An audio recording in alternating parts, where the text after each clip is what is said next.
Nous sommes reconnaissants à ce Dieu merveilleux qui nous a protégés durant toute l'année 2025. Vous savez, bien-aimés, c'est par sa grâce que nous nous sommes retrouvés dans cette nouvelle année. Depuis que l'année a commencé, aujourd'hui seulement 4e jour. Et nous rendons gloire à Dieu. Et nous croyons que l'Éternel qui a permis que nous puissions commencer cette année va nous garder jusqu'à la fin. Et nous allons lui dire encore merci. Et nous allons dire aussi bonne année 2027. Amen. Oui, je parle de 2027. Parce qu'il va nous garder toute cette année. Amen. Vous savez, la grâce de Dieu est forte. La grâce de Dieu est puissante. La grâce de Dieu nous amène des choses que nous ne pouvons pas recevoir de nous-mêmes. Si nous sommes ce que nous sommes, c'est seulement par sa grâce. Alors, je profite de l'occasion pour vous saluer. Je vous salue tous au nom de Jésus. Amen. Bonne année 2026. Amen. Alléluia. Amen. Est-ce que quelqu'un peut dire bonne année? Amen. Gloire à Dieu. Nous devons être reconnaissants à l'Éternel. La Bible dit, mon âme bénit l'Éternel, que tout ce qui est à moi bénisse son saint nom. Mon âme bénit l'Éternel et n'oublie aucun de ses bienfaits. Je suis votre serviteur, l'apôtre Pierre Langa. Je suis très très content de me retrouver ce matin dans ces premiers dimanches devant vous et vous parler de la part de Dieu. Le thème, nous l'avions commencé dans notre veillée. J'avais senti que je devais l'arrêter pour exploiter, bien l'exploiter aujourd'hui. Est intitulé ce thème, changement d'histoire. Amen. Amen. Quelqu'un peut dire changement d'histoire? Changement d'histoire. Le changement d'histoire n'est pas pour une autre personne, mais le changement d'histoire est pour moi. Amen. Pour toi aussi? Amen. Tu peux le dire, c'est pour moi? C'est pour moi. Alléluia. Le Seigneur qui a permis que tu sois encore compté parmi les vivants va changer ta situation, va changer ta vie, va changer ton histoire. Amen. Ah, seulement ceux qui ont dit Amen. Amen. Je dis que le Seigneur va changer ton histoire. Amen. Gloire à Dieu. Il faut être content quand on est dans la maison de l'Éternel. Hein? Il faut être comme David qui a dit, je suis dans la joie quand on me dit allons. Avant même d'y arriver, lui, il est déjà dans la joie parce qu'on l'a dit d'aller. Il faut être dans la joie quand on est dans la maison de Dieu. Amen. Encore une fois, changement d'histoire. Tu dis, moi, Langabeti. Moi, Langabeti. Cette année, je vivrai les changements d'histoire dans ma vie au nom de... Tu vivras les changements d'histoire. Nous avons tiré ce thème dans le livre d'Ésaïe, Ésaïe chapitre 8, verset 23. C'est ce verset qui nous parle des changements d'histoire. Mais les ténèbres, c'est la première lecture, n'est-ce pas? Tellement que j'ai commencé par... Vous êtes déjà dans l'ambiance comme si on avait déjà commencé. On n'a pas encore commencé. Première lecture, nous nous levons pour honorer la parole de Dieu. Merci.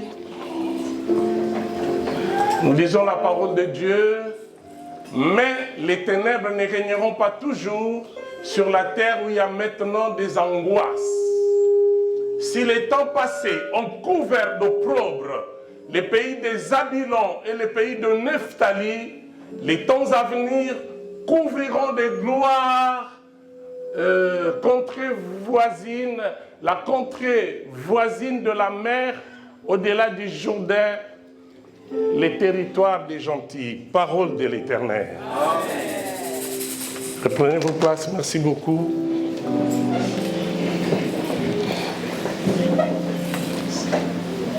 Cette parole était une prophétie. En disant c'est une prophétie. Cette prophétie a été prononcée par le prophète Ésaïe. C'est-à-dire que Dieu qui voit tout, vous savez pourquoi il est éternel? En un clin d'œil, il peut voir toute ta vie. Il peut connaître ta génération. Il peut connaître ton avenir en un clin d'œil. Dès que Dieu te regarde, il voit tout. Alors Dieu avait vu un peuple qui était dans la désolation. Ce peuple, certes, c'était parmi les enfants d'Israël, mais il y avait deux territoires qui vivaient dans la honte, dans l'opprobre, dans le manque, dans la tribulation. Ces deux tribus, c'était tribus de Nephtali et des Zabulon. Tribu de Nephtali et Zabulon, c'était parmi les 12 tribus. Petite histoire, toutes les tribus d'Israël portaient les noms des enfants de Jacob. Quand on parle des 12 tribus, nous voyons les 12 fils de Jacob.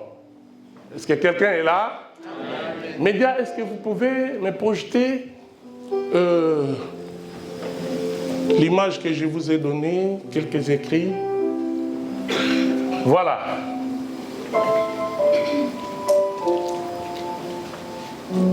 Jacob avait 12 fils, 12 garçons et une fille. Jacob, il avait combien? 13 enfants. Et ces 13 enfants, on a mis la fille à part. Les 12, ce sont des ancêtres des 12 tribus d'Israël. Et la fille s'appelait comment? Dina. On peut avancer. Voilà. Mais comment est-ce que Jacob a pu avoir 13 enfants? C'était par 4 femmes. Si vous pouvez lire le passage de Genèse chapitre 35, 22 à 26. Jacob a fait les enfants avec 4 femmes. La première femme de Jacob, Léa. Sa première épouse. En réalité, Léa ne devait pas être la première épouse. Vous connaissez l'histoire, n'est-ce pas? Jacob a travaillé pendant combien d'années? 7 ans. Les 7 années de travail, c'était pour payer la dot de Rachel. Parce que c'est Rachel que Jacob avait aimé. Et la nuit des noces, à la nuit des noces, au lieu que le père donne Rachel à Jacob, qu'est-ce que le père a fait? Le père a donné Léa. Jacob, avec l'ambiance de la fête, il a passé la nuit avec Léa au lieu de Rachel. Et le matin, en ouvrant ses yeux, il a remarqué que ce n'était pas Rachel, mais c'était qui? Léa. Il est allé voir son beau-père, qui s'appelle comment? Laisse-moi partir. Il s'appelle comment? Ah, Laban. Je croyais que c'était laisse-moi partir. Donc, Laban. Alors, quand il est allé voir Laban pour lui dire, mais tu m'as trompé. Ce n'était pas étonnant parce que lui-même, son nom était usurpateur. Il avait cette habitude de tromper. Alors ici, les trompeurs trompaient. Mais lui, c'était grave. Hein? 7 ans de dot, on te donne une autre femme à la place de celle que tu as aimée. Quelle tromperie! Alors, avec Léa, sa première épouse, Dieu a permis qu'il puisse avoir combien d'enfants? 1, 2, 3, 4, 5, 6. Ruben, Simeon, Lévi, Juda, Issachar et Zabulon. Dans les textes, on a dit quoi? Zabulon. Nephtali et Zabulon. Vous retrouvez déjà le premier, Zabulon. Zabulon était le 6e de sa famille. Après Zabulon, Rachel. Rachel n'avait que 2 enfants, Joseph, le grand gouverneur, et Benjamin, les cadets. Bilia. Qui était Bilia? Il arrivait des moments où Rachel avait senti que les enfants ne venaient pas, et Rachel a dit à Jacob, prends ma servante. C'est à peu près comme ce que Sarah avait fait avec Agar. Mais Agar était très sage pour ne pas permettre que son fils devienne le fils de Sarah. Mais en réalité, ça se passait comme ça. Une femme qui a une servante peut permettre à son mari d'aller avec sa servante afin que la famille puisse augmenter. Alors Rachel a donné sa servante Bilia, et avec la servante Bilia, Jacob a encore 2 fils, Dan et Nephtali. Nephtali, tu vois ton nom là-bas. Hein? Et puis, l'autre aussi, Léa, a dit, moi, non, je ne vais pas reculer. Moi aussi, je vais avancer. Léa aussi a donné sa servante Zilpa. Et avec Zilpa, Jacob a fait Gad et Azer. La suite, c'est tout. Voilà, ce sont là les 12 fils de Jacob et leurs sœurs, une seule fille qui s'appelle comment? Dina. Donc, tous les garçons, leurs noms étaient donnés à toutes les tribus. Israël avait 12 tribus et les 12 tribus portaient le nom des fils de Jacob. C'est seulement pour une petite histoire, n'est-ce pas? C'est important. Alléluia. Et chaque fils a pris une tribu. Ils se sont installés. Mais la tribu de Zabulon et Nephtali était vers Galilée. Galilée était frontalier avec d'autres pays, entre autres la Syrie. Mais là-bas déjà, dans la tribu de Zabulon et Nephtali, il y avait des gens. En réalité, quand le Seigneur vous donne la tribu, vous devez conquérir cette tribu. Vous devez vous battre avec les gens que vous trouvez sur votre territoire et les chasser. Malheureusement, Zabulon et Nephtali n'étaient pas très forts. Les gens de Zabulon et de Nephtali n'étaient pas vraiment très forts. Ils n'ont pas pu chasser les habitants qui squattaient dans leur territoire. Ils ont accepté de cohabiter avec eux. Et il y avait le mélange. Alléluia. Amen. Et par ces mélanges, les enfants d'Israël, de cette tribu-là, Zabulon et Nephtali, étaient corrompus. La Bible dit, dans 1 Corinthiens chapitre 15, verset 33, les mauvaises compagnies corrompent les bonnes mœurs. Ils ont accepté de cohabiter avec le païen et ils étaient corrompus. Bien-aimés dans le Seigneur, il est important. La Bible dit, sortez du milieu d'eux. La Bible nous recommande de nous séparer des païens.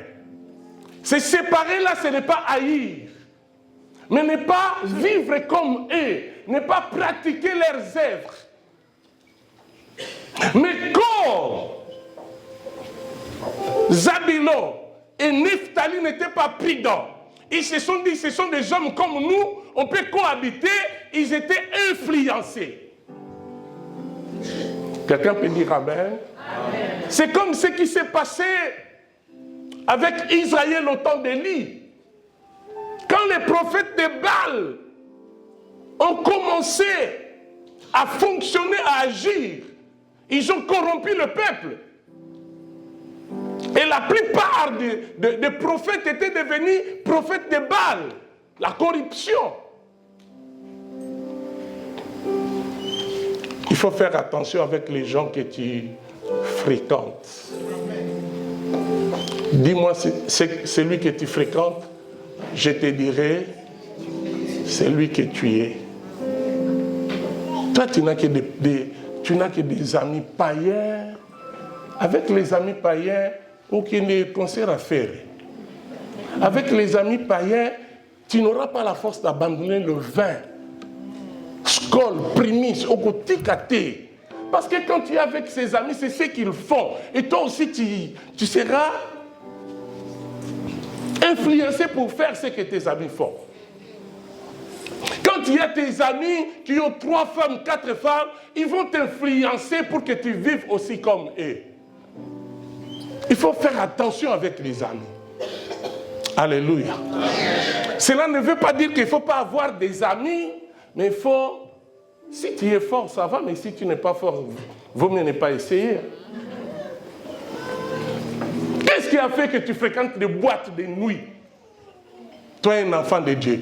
C'est l'influence de tes amis.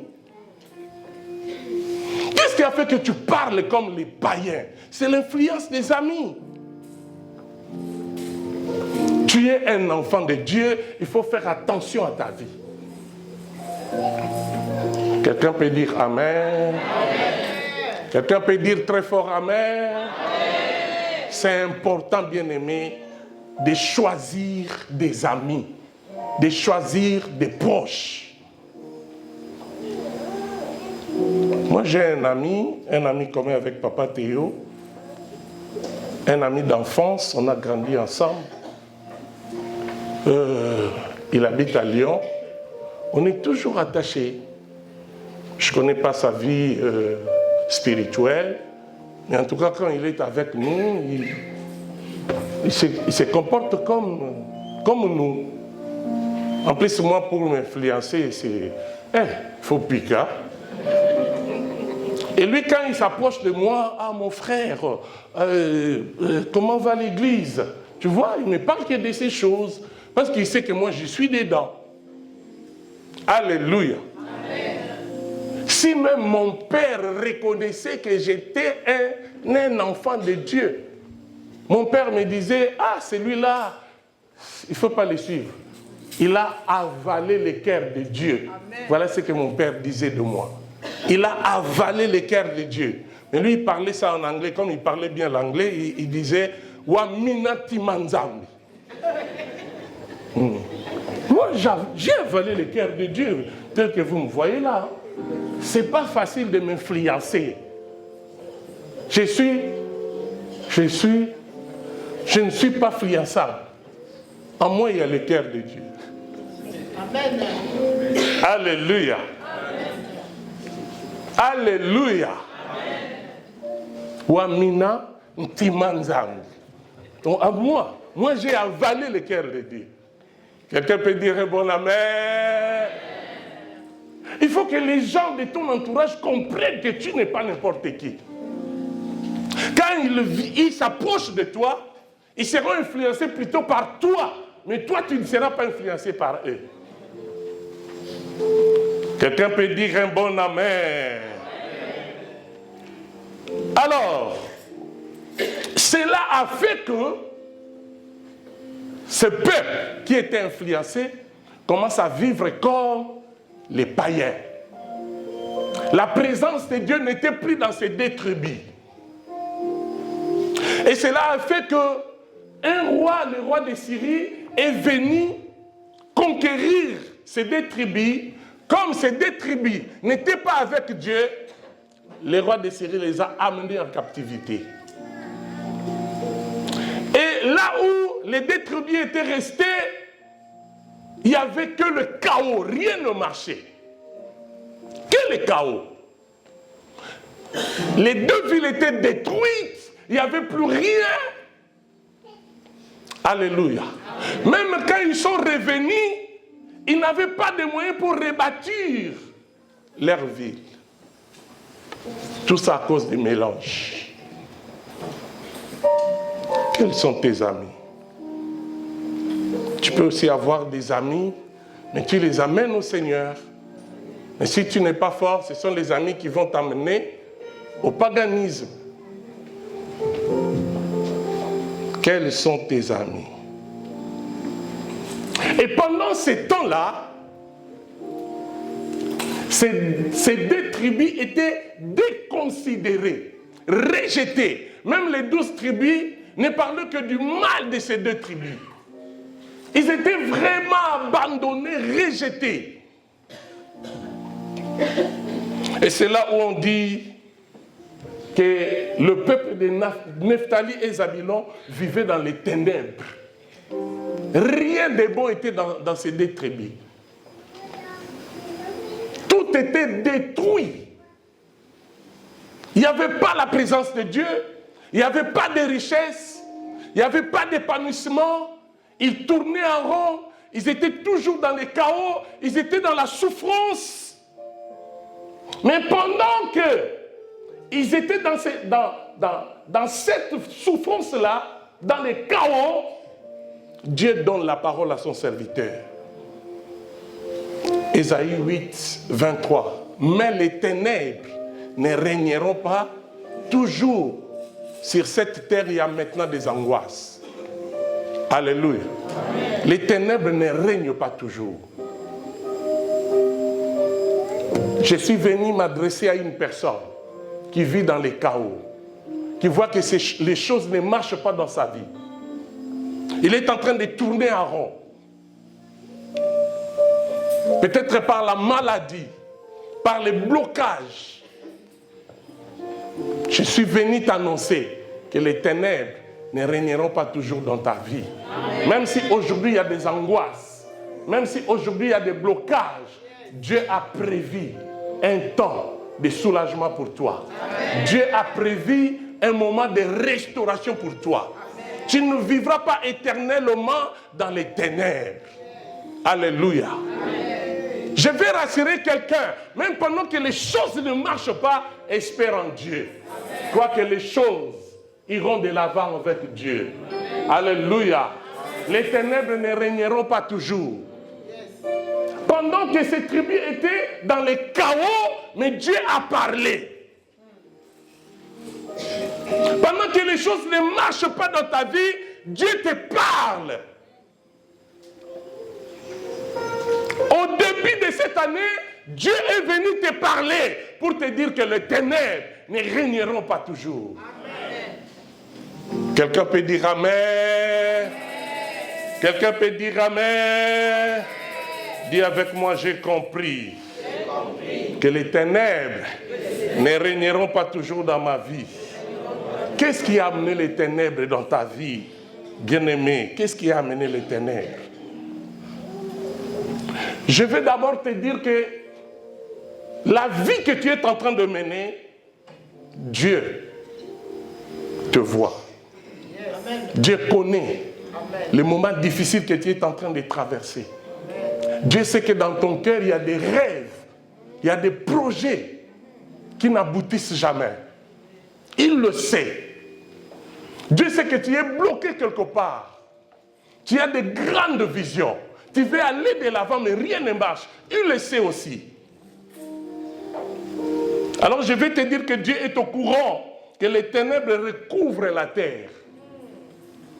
Il y a un verset qui dit, les ténèbres couvrent la terre, mais sur toi, l'Éternel apparaît. Amen. Sur toi, la gloire de Dieu descend. Amen.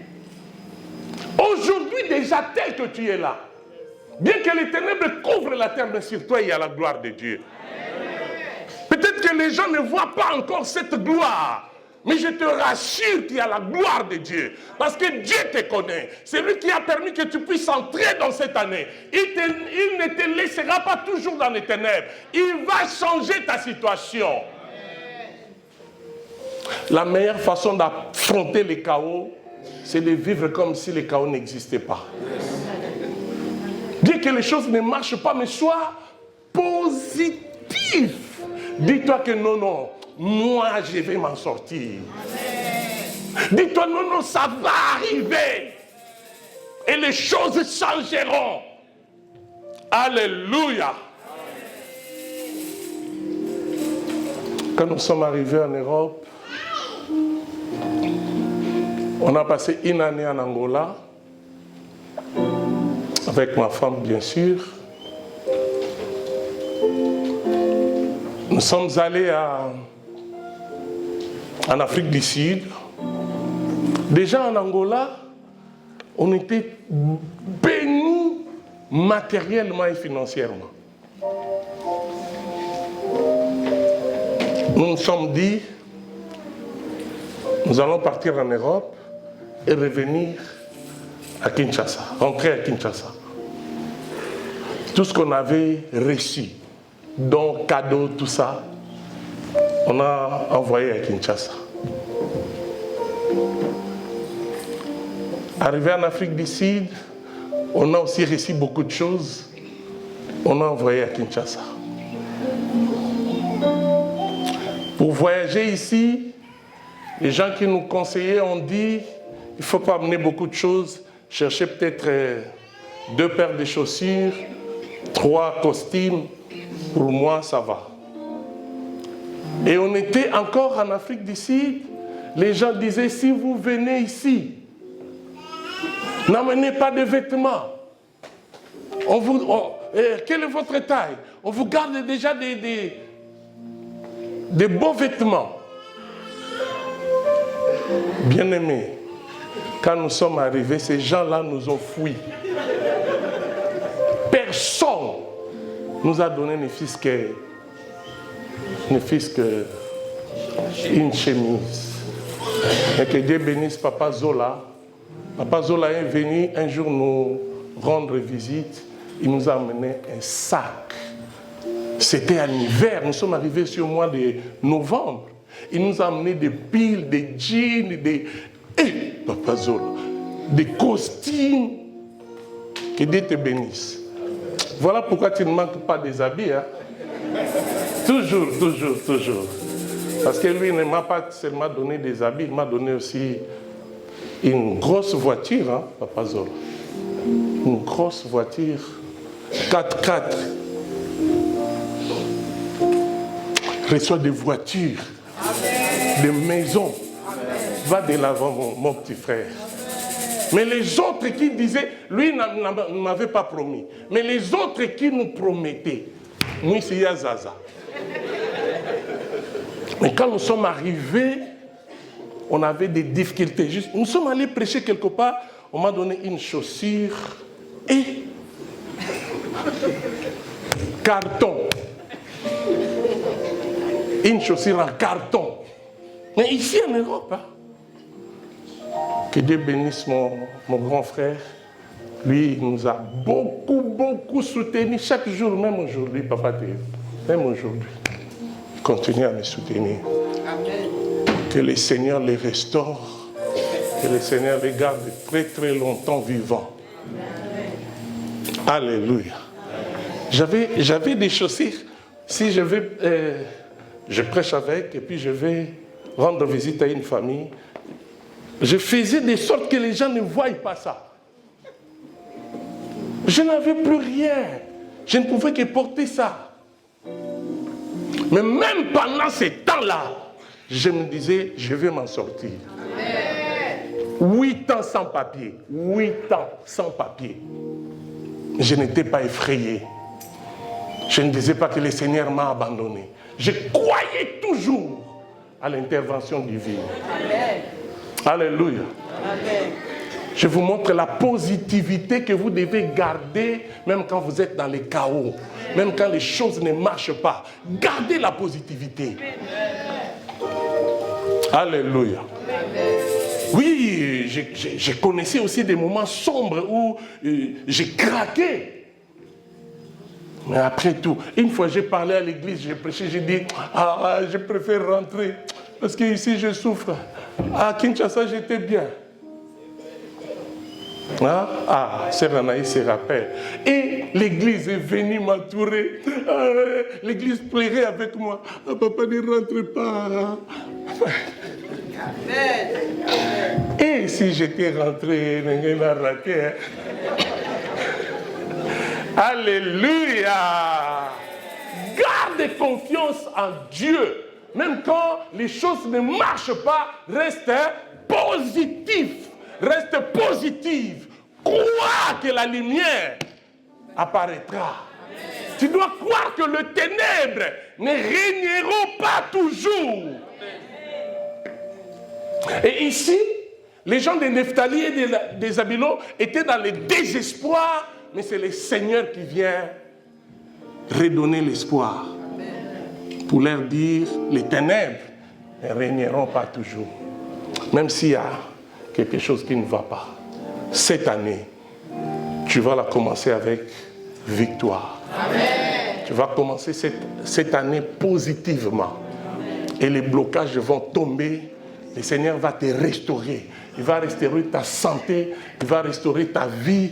Il va restaurer tes démarches administratives. Il va faire de sorte que tu puisses t'en sortir pour que tu sors des ténèbres.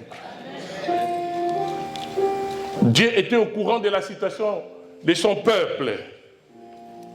Dieu était au courant que les ténèbres recouvraient la terre. Voilà ce qu'il a fait. Il a envoyé son serviteur parler. Alors je vais dire à quelqu'un maintenant, je m'adresse à quelqu'un. Dieu est au courant qu'il existe des domaines obscurs dans votre vie. Il est au courant que dans votre vie, il y a des domaines obscurs. Et il est capable de te faire sortir de cette obscurité. Je croyais qu'il t'allait dire Amen. Il est au courant de toutes les mauvaises choses qui se passent dans ta vie. Et il est capable de te faire sortir de toutes ces mauvaises choses. Deuxièmement, Dieu est au courant que vous traversez des grands déserts et que certains domaines de votre vie peuvent sembler chaotiques. Il sait que tu es en train de traverser les déserts. Mais il sait aussi que vous êtes dans les chaos. Mais il te dit, les ténèbres ne régneront pas toujours. Il est capable de te faire sortir de cette situation. Alléluia. Amen. Après les ténèbres, viendra le moment de gloire. La gloire que tu attends ne peut pas être comparée à ce que le Seigneur te réserve. Amen. Le Seigneur te réserve une gloire extraordinaire et qui va arriver. Ésaïe chapitre 60, verset 2. Ésaïe 60, verset 2, la Bible dit ceci. Voici.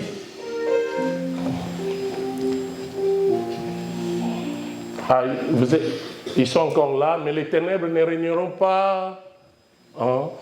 J'ai commencé à lire et puis... Bon, Ésaïe chapitre 60, verset 2. Voici les ténèbres couvrent la terre et l'obscurité le peuple. Mais sur toi, l'Éternel s'élève, sur toi, sa gloire apparaît. Cette année, l'Éternel s'élève pour toi. Amen. Si toi tu es encore assis ou en position couchée, l'Éternel s'est déjà levé pour toi. Amen. Le Seigneur veut changer ta situation. Tu ne vivras plus les blocages, les chaos que tu es en train de vivre maintenant. Amen. Alléluia. Alors cette promesse est pour tous ceux qui sont en train de traverser des moments difficiles, tous ceux qui sont en train de vivre des temps compliqués. Cette promesse est pour vous, car l'Éternel vous connaît très bien. La Bible déclare, je connais les projets que j'ai formés pour vous, dit l'Éternel, projets de bonheur et non de malheur. Et les projets de bonheur que Dieu a formés pour vous s'accomplira. Là, moi, j'aime dire, même si le diable ne veut pas, mais les projets de l'Éternel vont s'accomplir. Même si les démons ne veulent pas, même si les sorciers ne veulent pas, mais les projets de l'Éternel vont s'accomplir. Et cette année, ta vie changera. Cette année, tu témoigneras. Je te dis d'emblée que tu n'attendras pas la fin de l'année pour témoigner. Pendant cette année, l'Éternel va se manifester pour changer ton histoire. Alléluia. Changement d'histoire. Est-ce que tu peux dire que ce message est pour moi? Dieu veut changer ta vie. Même si tu ne vis pas dans les chaos, mais Dieu veut t'amener plus loin que là où tu es aujourd'hui. Alléluia. Alléluia. Des riches continuent à chercher la richesse. Et pourquoi pas nous, enfants de Dieu? Nous devons continuer à chercher la gloire. La gloire de Dieu est plus que la richesse. La gloire de Dieu amène la richesse. La gloire de Dieu amène l'abondance. La gloire de Dieu amène le succès. Reçois la gloire de Dieu. Reçois la gloire de Dieu. Et que ta vie change complètement. Que le Seigneur change ta vie. Alléluia. Quand la gloire de Dieu va entrer, même si tu étais celui que tu es, la gloire va commencer à te motiver. La gloire fera que tu puisses t'élever. La gloire de Dieu. Cette année, c'est l'année de la bénédiction. Cette année, c'est l'année de quoi? De Ninkuto. Hein? De l'augmentation. Le Seigneur va augmenter quelque chose dans ta vie. Si tu n'as rien, le Seigneur te donnera. Si tu as quelque chose, il va augmenter. Dis, je le reçois. Dis, je le reçois. Bien-aimé dans le Seigneur, c'est la bénédiction de l'Éternel qui fait quoi? Et la bénédiction de l'Éternel augmente aussi. La bénédiction de l'Éternel amène l'augmentation. Ah, tu vas aller très loin. Tu vas aller très loin. Que Dieu te bénisse. Tu vas aller très loin. Et le monde dira, qu'est-ce que tu as fait pour que tu deviennes celui que tu es devenu. Écoute la bonne réponse.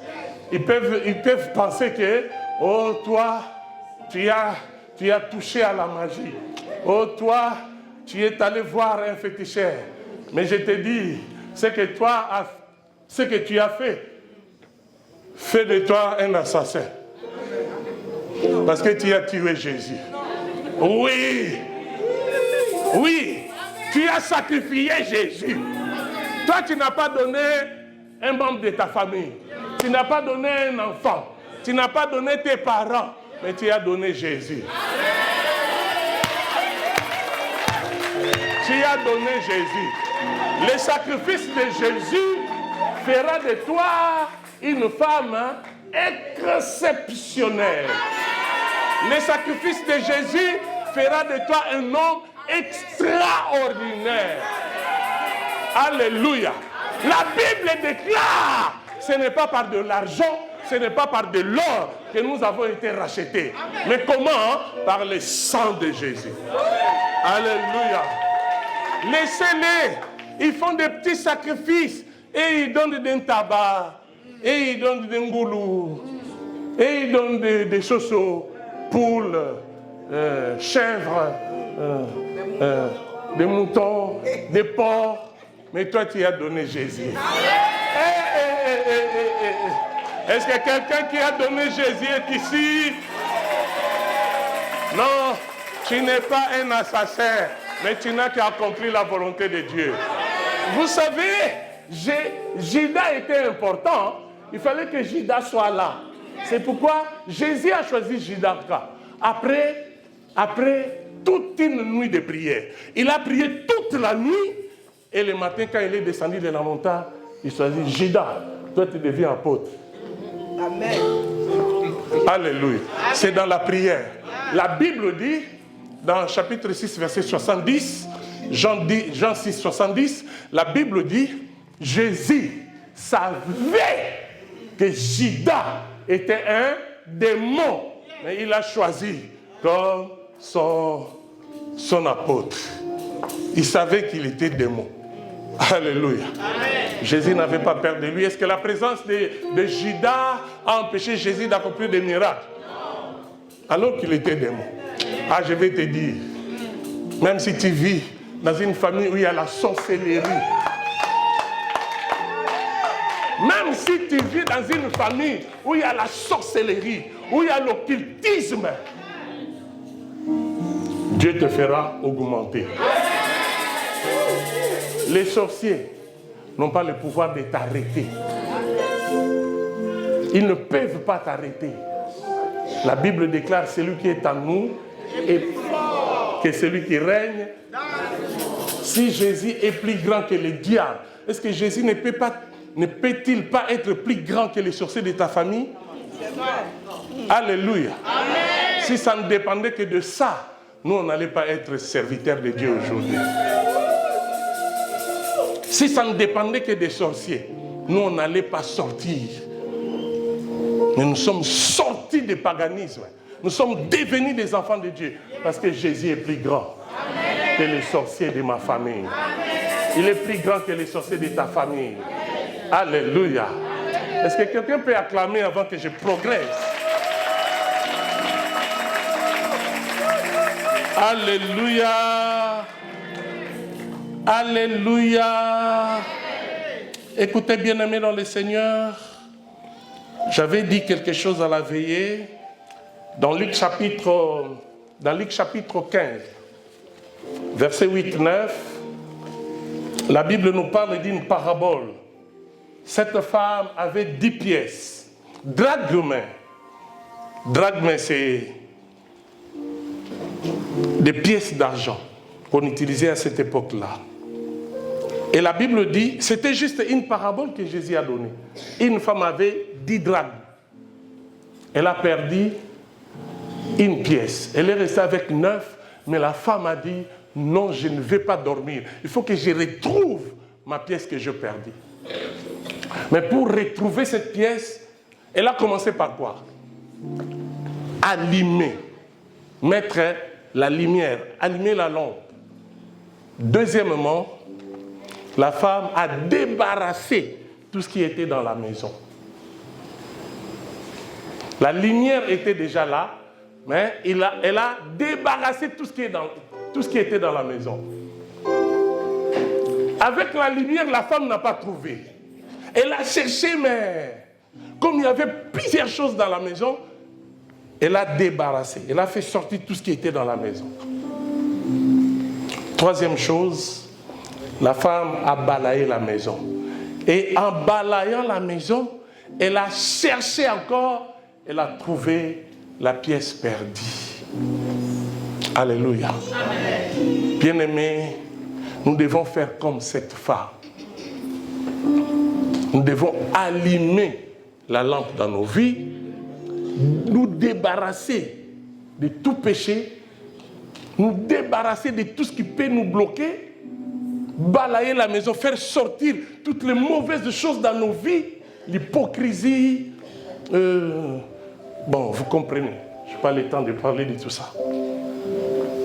Vous débarrassez de tout ce qui se trouve dans votre maison. Alléluia. Amen. Vivez comme les enfants de Dieu. Yes. Et c'est comme ça que vous allez retrouver la chose que Dieu a prévue pour vous. Amen. Alléluia. Amen. Ne venez pas à l'église par habitude. Venez parce que vous êtes un enfant de Dieu. Venez parce que vous êtes un adorateur du Seigneur. Amen. Alléluia. L'heure vient. Elle est déjà venue où les vrais adorateurs adoreront le Père en esprit et en vérité. Soyez les adorateurs. Amen. Amen. Alors, d'où était venue la honte Nephtali et Zabulon. D'où était venue leur honte? D'où était venue la honte de Nephtali et de Zabulon? Bien-aimés, la honte de ces deux tribus était venue comment? Était venue d'où? C'est ce que je vais vous parler. Peut-être on va s'arrêter là. Comprenons, bien-aimés dans le Seigneur, l'importance des mentions des Zabulon et Nephtali dans Ésaïe, chapitre 9, verset 1. C'est maintenant que j'arrive là, média. La Bible dit, le peuple qui marchait dans les ténèbres voit une grande lumière. Et sur ceux qui habitaient le pays de l'ombre de la mort, une lumière resplendit. Amen. Le peuple assis dans les ténèbres a vu une grande lumière. Et sur ceux qui étaient assis dans la région et l'ombre de la mort, la lumière s'est levée. Pour les voisins, Nephtali et Zabulon vivaient déjà dans l'ombre de la mort. C'est-à-dire qu'il n'y avait plus d'espoir pour eux. Si aujourd'hui les gens en te regardant disent que tu vis dans l'ombre de la mort, ils seront étonnés. Parce que Dieu dit, ce peuple assis dans les ténèbres a vu une grande lumière. Toi, cette année, tu verras cette grande lumière. Amen. Ils étaient encore dans les ténèbres, mais Dieu avait déjà prévu l'arrivée de la lumière. Malgré tout ce qui se passe dans ta vie, Dieu a déjà prévu l'arrivée de la lumière. Alléluia. Amen. Vous savez, quand Léa a accouché Zabulon, dans Genèse chapitre 30, verset 20, Léa a dit quelque chose. Dieu m'a fait un beau don. Cette fois, mon mari habitera avec moi, car je lui ai enfanté 6 fils. Et elle a appelé ces garçons du nom de Zabulon. Alléluia. Amen. Il a dit, cette fois-ci, mon mari habitera avec moi. Parce que son mari avait 4 femmes. De temps en temps, elle allait vers Léa, vers Bilia, vers Rachel. Mais elle avait 6. Elle a dit, comme c'est le 6e, je lui donne les dons de Zabulon. Zabulon veut dire que l'Éternel habitera avec nous. Je te rappelle que l'Éternel habitera avec toi. Amen. Au fait, cette pensée, c'est la préfiguration de ce qui devait arriver dans Matthieu chapitre 1, verset 23. Tu enfanteras un fils, tu l'appelleras plutôt Emmanuel, qui signifie Dieu avec nous.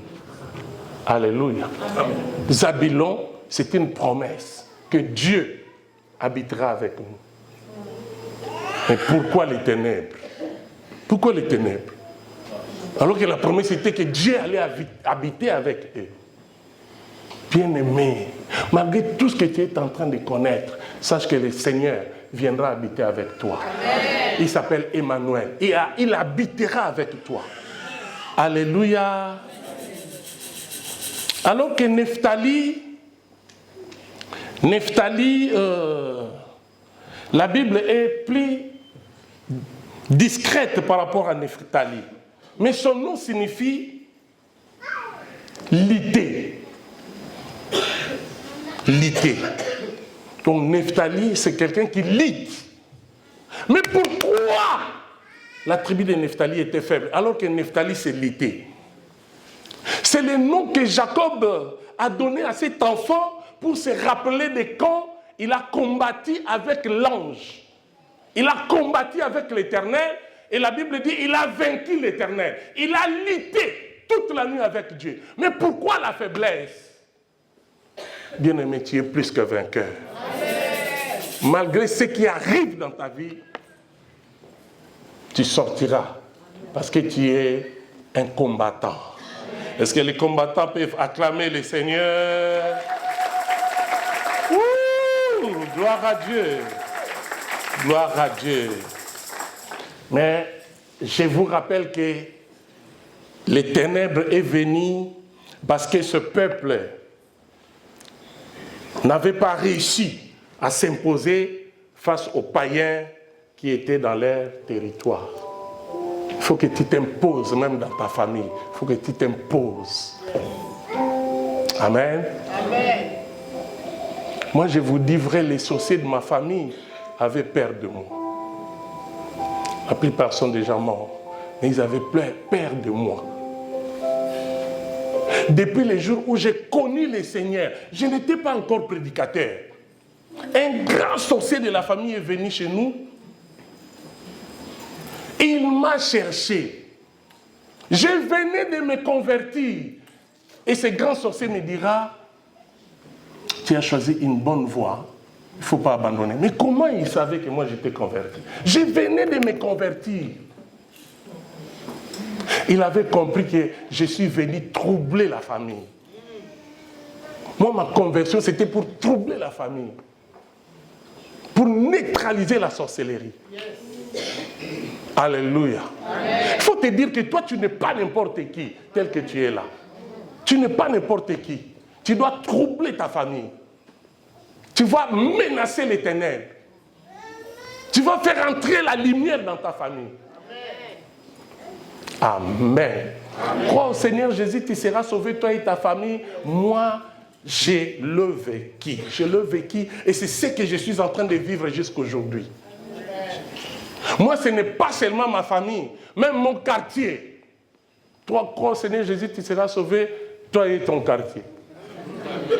Moi-même, mon quartier, par moi, ils sont convertis. Amen. Alléluia.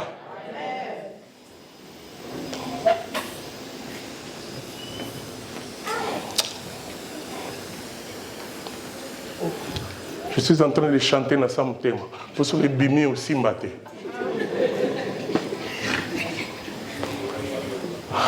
Kourma Topé. Il a dit, si tu t'es converti, tu deviens un danger de mort. Non, côté Wanaka. Comment l'on est comme il est loyaux? Comment l'on est comme il est loyaux? Bandoki a libota, omekate. Lubana. Kosimbate. Bien-aimé, tu deviens un danger de. Personne ne peut te toucher, ni toucher à ce qui t'appartient, ni toucher à ta famille, parce que tu deviens un danger de. Un danger de. Oh, le Seigneur merveilleux. Mais ces gens-là, qui ont de grandes promesses, mais ils vivaient dans les ténèbres. J'ai dit la première chose parce que ils n'ont pas réussi à s'imposer face aux païens qui étaient dans leur territoire. Deuxième chose, parce qu'ils étaient déportés. Il n'y avait pas la lumière, donc ils étaient devenus faibles. Bien que Nephtali veut dire lité, bien que Zabulon veut dire que le Seigneur habitera avec nous, mais ils sont partis à la captivité. Ils ont souffert. Alléluia. Amen. Bien-aimés, je vais vous parler des changements d'histoire, du mépris à la gloire. Le Seigneur Jésus a commencé son ministère et il a appris que Jean-Baptiste était arrêté, jeté dans une prison. Quand Jésus a appris ça, quand Jésus a appris que Jean-Baptiste était dans la prison, Jésus est allé se cacher quelque part. Mais où Jésus est-il allé se cacher? Dans Galilée, là où il y avait Nephtali et Zabulon. C'est là où il est allé se cacher. Ce passage, c'est Matthieu chapitre 4, versets 12 à 16. Il est allé se cacher là où il y avait les ténèbres, vous voyez, Jésus n'a pas peur de ténèbres. Il y avait les ténèbres qui régnaient. Jésus ayant appris que Jean avait été livré, se retira dans la Galilée. Il quitta Nazareth, il vint demeurer à Capernaum, situé près de la mer, dans les territoires de Zabulon et Nephtali. Afin que s'accomplissait qui avait été annoncé par Ésaïe les prophètes. Le peuple des Zabulon et de Nephtali, de la contrée voisine, de la mer, du pays Jourdain, Galilée des gentils, la suite, le peuple assis dans les ténèbres. Ce peuple assis dans les ténèbres a vu une grande lumière. Et sur ceux qui étaient assis dans la région et l'ombre de la mort, la lumière s'est levée. Parce que Jésus est allé affronter les ténèbres. Il est allé habiter là-bas. Et quand Jésus est arrivé, vous savez que Jésus c'est le soleil levant. Jésus c'est la lumière de la justice. Alléluia. Quand Jésus est arrivé là, l'histoire a changé. Du mépris à la gloire. La gloire est venue dans ce territoire à cause de la présence de Jésus. Comment les choses ont changé? Jésus a commencé son ministère là-bas. Il a commencé à prêcher. C'est là où il a gagné la plupart de ses disciples. Pierre était de là. Jean était de là. Plusieurs disciples étaient venus de là. Donc, l'histoire a changé. Nephtali n'était plus l'endroit des ténèbres, mais une contrée où il y avait la lumière. Quelqu'un peut dire Amen. Bien-aimé, aujourd'hui, Jésus veut changer ton histoire. Il veut te faire quitter du mépris à la gloire. Alléluia. Aujourd'hui, ne sors pas de ce lieu comme tu étais venu. Dis-toi, je veux que tous les coins et recoins de ma vie reçoivent la lumière. Et cela est possible avec le Seigneur. Est-ce que quelqu'un peut dire un bon Amen? Dis, aujourd'hui c'est mon jour. Dis-le, aujourd'hui c'est mon jour. Dis, mon histoire va changer. Je ne serai plus dans les ténèbres. Jésus a changé l'histoire. Il a amené la lumière. Il a fait que les disciples sortent de là. Il a gagné la plupart de ses disciples là-bas. Ils étaient de Galilée. Presque tous les disciples de Jésus, à part un seul, celui qui était démon. Judas n'était pas là parce que Judas c'est l'oncle de Jésus. Mais la plupart étaient sortis de là. Et la parole de Dieu est allée partout. Et la Bible dit, si vous continuez à lecture, les malades étaient guéris, les possédés étaient délivrés, les vies étaient changées à cause de la présence de Jésus dans cette contrée. Bien-aimés, nous sommes déjà dans l'église. L'église, c'est là où Jésus avait dit, sur cette pierre, je bâtirai mon église et les portes de séjour des morts ne peuvent rien contre elle. Tu es dans l'église, le diable ne peut rien contre toi. Les ténèbres ne peuvent rien contre toi. Alléluia. Jésus a dit dans un passage, je suis la lumière du monde. Jean chapitre 8, verset 12. Je suis la lumière du monde. Celui qui me suit ne marchera plus dans les ténèbres, mais il aura la lumière. Reçois la lumière. Alléluia. Je répète, reçois la lumière. Il est la lumière du monde. Bien-aimé, dans Joël chapitre 2, verset 25. Joël chapitre 2, verset 25. Ce passage que nous commençons. Je vous remplacerai les années qu'on dévorait la sauterelle, le gélec, les asirs, les kazars, ma grande armée que j'avais envoyée contre vous. Je vous remplacerai. Si le diable avait été venu pour détruire, pour semer la maladie, pour semer la pauvreté, pour vous aveugler, pour vous amener au désespoir, l'Éternel dit, je vous remplacerai. Tout ce qui vous a été volé vous sera remplacé maintenant. Je parle de maintenant. Tout ce que le diable vous a ravi vous sera redonné maintenant. Le Seigneur te redonne la santé. Le Seigneur te redonne le mariage. Le Seigneur te redonne la richesse. Le Seigneur te redonne la réussite. Le Seigneur te redonne la gloire. Le Seigneur te redonne la montée. Tu n'échoueras plus. Tu vas t'augmenter, parce que c'est l'année de l'augmentation. Qui veut-il que le Seigneur te donne? Commence par changer ton attitude. Alléluia. Change ta vision et Dieu changera ta situation. Que le Seigneur bénisse sa parole.